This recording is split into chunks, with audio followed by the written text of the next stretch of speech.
بسم اللہ الرحمن الرحیم۔ ناظرین السلام علیکم ورحمۃ اللہ۔ ناظرین یہ کتاب ہے معارف القرآن جلد نمبر 2، ایپیسوڈ نمبر 98، وی لاگ نمبر 509، پیج ہے 546، سورۃ النساء نمبر 4 اور آیت نمبر 115، اور آج کا ہیڈنگ ہے صلح کرانے کی فضیلت کیا ہے۔ صلح کرانے کی فضیلت کیا ہے، یہ ہم آپ کے سامنے رکھنے جا رہے ہیں۔ تمنا ہے کہ اس دنیا میں کوئی کام کر جاؤں، جو ہو سکے تو دشمن اسلام کو ناکام کر جاؤں۔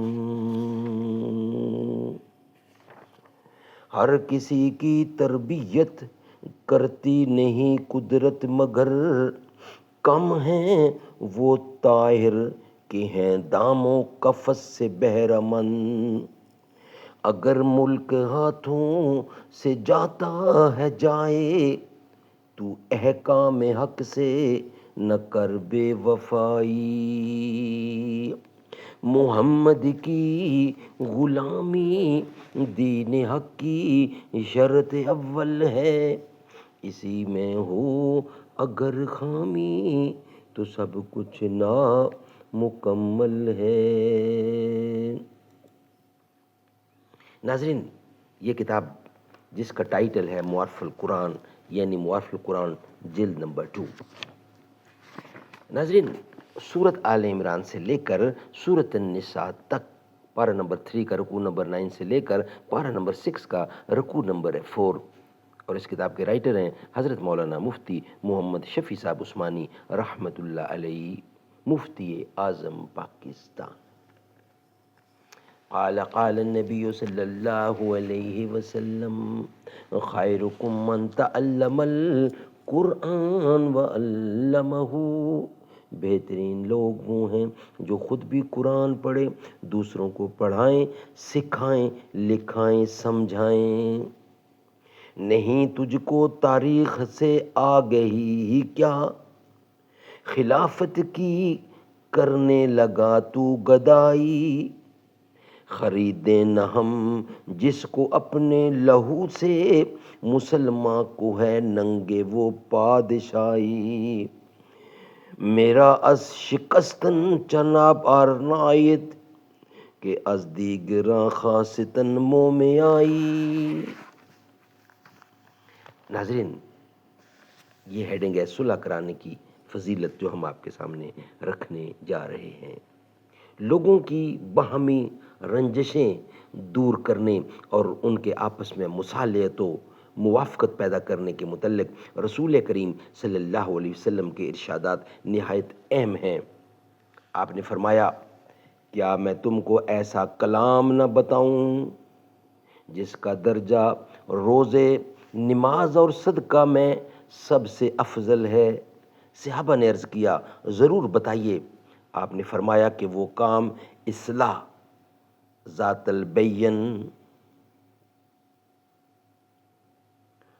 البین ہے، یعنی دو شخصوں کے درمیان، ذات البین یعنی دو شخصوں کے درمیان کوئی رنجش پیدا ہو جائے تو اس کو دور کر کے آپس میں صلح کرانا اور فساد کو ختم کرنا۔ سبحان اللہ۔ نیز رسول کریم صلی اللہ علیہ وسلم نے فرمایا، ارشاد فرمایا، فساد ذات البین ہے الحافتہ ہے الحاقتہ، یعنی لوگوں کے آپس میں جھگڑا، فساد مونڈ دینے والی چیز ہے۔ پھر اس کی وضاحت اس طرح فرمائی کہ یہ جھگڑا سر کو نہیں مونڈتا، بلکہ انسان کے دین کو مونڈتا، یعنی مونڈ ڈالتا ہے۔ آیت کے آخر میں ایک اور اہم مضمون یہ ارشاد فرمایا کہ یہ نیکیاں، صدقہ اور امر بالمعروف اور صلاح بین الناس اسی وقت معتبر اور مقبول ہو سکتی ہے جب کہ ان کو اخلاص کے ساتھ محض اللہ تعالیٰ کی رضا جوئی کے لیے کیا جائے، اس میں کوئی نفسانی غرض شامل نہ ہو۔ ناظرین اسی کا تھوڑا سا حصہ ہے، اجماع امت حجت ہے، اجماع امت حجت ہے۔ وَمَن يُشَاقِقِ الرَّسُولَ وَمَن يُشَاقِقِ الرَّسُولَ مِن بَعْدِ مَا تَبَيَّنَ لَهُ الْهُدَىٰ، آیت نمبر 115۔ اس آیت میں دو چیزوں کا جرم، یعنی جرم عظیم اور دخول جہنم کا سبب ہونا بیان فرمایا ہے۔ ایک مخالفت رسول، اور یہ ظاہر ہے کہ مخالفت رسول کفر اور وبال عظیم ہے۔ دوسرا، جس کام پر سب مسلمان متفق ہوں اس کو چھوڑ کر ان کے خلاف کوئی راستہ اختیار کرنا۔ اس سے معلوم ہوا کہ اجماع امت حجت ہے، یعنی جس طرح قرآن و سنت کے بیان کردہ احکام پر عمل کرنا واجب ہوتا ہے، اسی طرح امت کا اتفاق جس چیز پر ہو جائے اس پر بھی عمل کرنا واجب ہے، اور اس کی مخالفت گناہ ہے، بلکہ گناہ عظیم ہے۔ جیسا کہ آپ نے ایک حدیث میں ارشاد فرمایا، ید اللہ علی الجماعۃ من شذ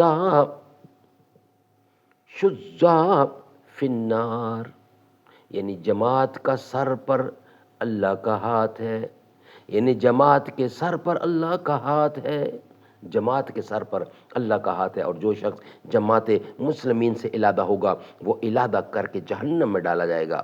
حضرت امام شافعی رحیم اللہ سے کسی نے سوال کیا کہ کیا اجماع امت کے حجت ہونے کی دلیل قرآن مجید میں ہے؟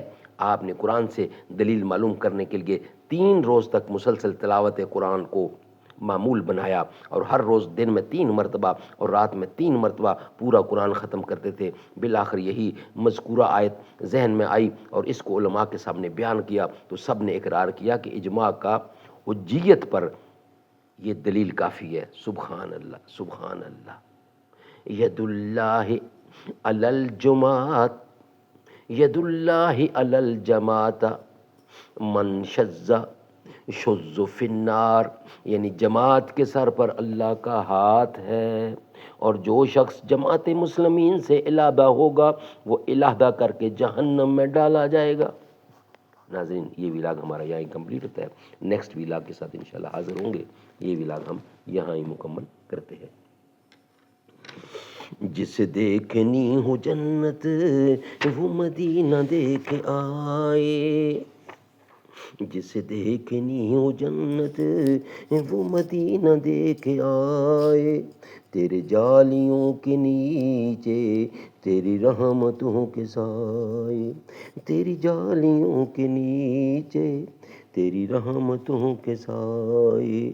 نہ یہ بات شان سے ہے نہ یہ بات مال و زر کی، وہی جاتا ہے مدینے آقا جسے بلائے، جسے دیکھنی ہو جنت۔